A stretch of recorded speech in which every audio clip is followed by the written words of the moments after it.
Hi guys, Brian here, and today we're going to talk about how to make a kitchen caddy. So these are one of the projects where we've already created some quilt blocks that you're able to turn into something useful in the kitchen. We've already stitched out two 8x12 quilt blocks for this particular project with free motion, as you can see here.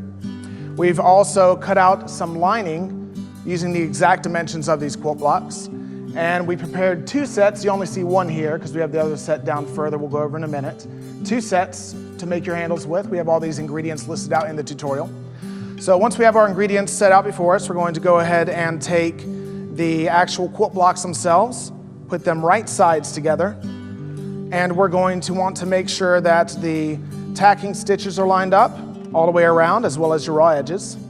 We'll then stitch them together on three sides, leaving the top part open because this will eventually be the top of the kitchen caddy, so we don't want to sew it shut, otherwise it won't be very useful. We'll then take our lining pieces.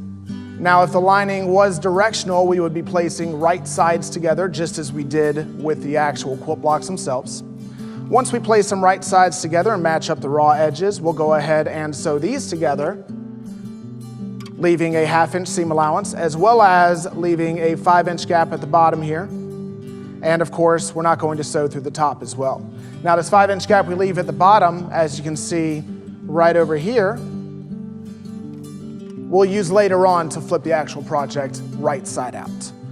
Now moving on to this area, as you can see, we've gone ahead and taken our quilt blocks and our lining, we've stitched them together, and we've taken a ruler and some markers and marked out two 2.5 inch squares at the bottoms of each of the blocks. We'll then go ahead and cut them out. As you can see, we've already done here with the quilt blocks. We'll do the same with the lining, which we'll move down to the next area. As you can see, we've already got these cut out from both.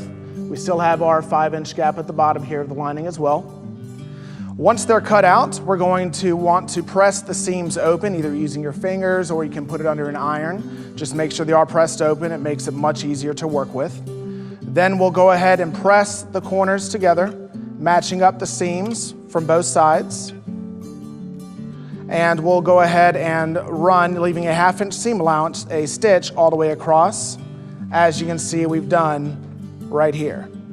Once that's done, you can go ahead and take some scissors and trim it down a little more. Make sure it's just about a 1/4 inch of a seam allowance will be fine. Once you've done that with the quilt blocks, you'll do the same with the lining, pressing your seams open, matching them up and sewing them together, and leaving just a 1/4 inch after you cut it down.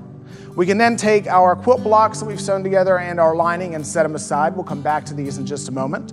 Next, we're going to go over how to sew together our handles for the kitchen caddy.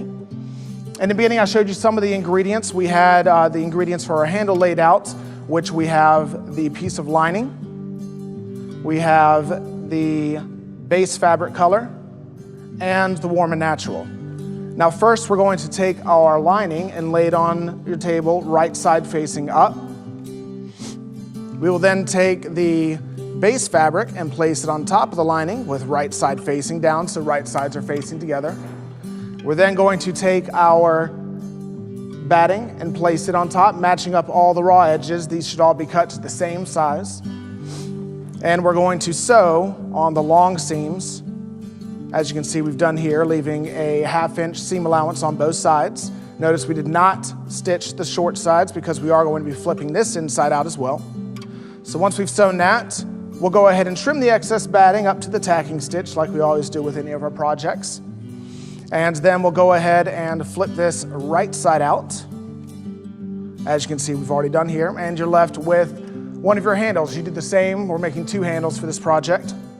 Once those are complete, we'll move over to the next segment where we've taken our quilt blocks. They're already stitched together. It's right side facing in, as you can see here.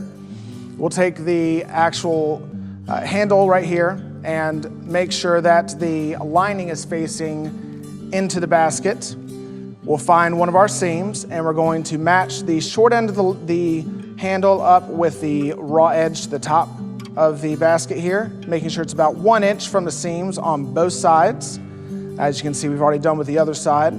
You'll go ahead and pin that in place and run a stitch across, making sure it's still a 1/2 inch seam allowance on top. You'll do that for both sides with the handles, and then we're going to take our lining, once those are sewn on there, make sure the lining is right side facing in. We're going to place it inside the quilt blocks. When you're placing this inside the quilt block, you want to make sure you are also matching up this seam with the other seam and also on the other side. And also make sure you are matching up the raw edges all the way around. Once you have that matched up and pinned into place, you can go ahead and sew all the way around, leaving a 1/2 inch seam allowance, as you can see we've done here. At this point, we're pretty much almost done. We're going to now utilize that 5 inch gap we left in the lining and flip the project right side out. As you can see, we've already done right here with these two beautifully finished kitchen caddies. That will only leave you with the 5 inch gap at the bottom that you can use to hand sew together. Close that up. Now, as you can see here, we've completed 2 of our kitchen caddies. We used free motion for this one right here. And the free motion on this one works really well because it doesn't have a specific design element rather that can get wrapped over to the bottom and you kind of lose it. We like using the free motion. This crazy stitch with folded fabric worked really well also. And you can use any of our quilt blocks from our Mix and Match collection to make this project as well, as long as they fit the specific sizes that we listed out for you in the tutorial.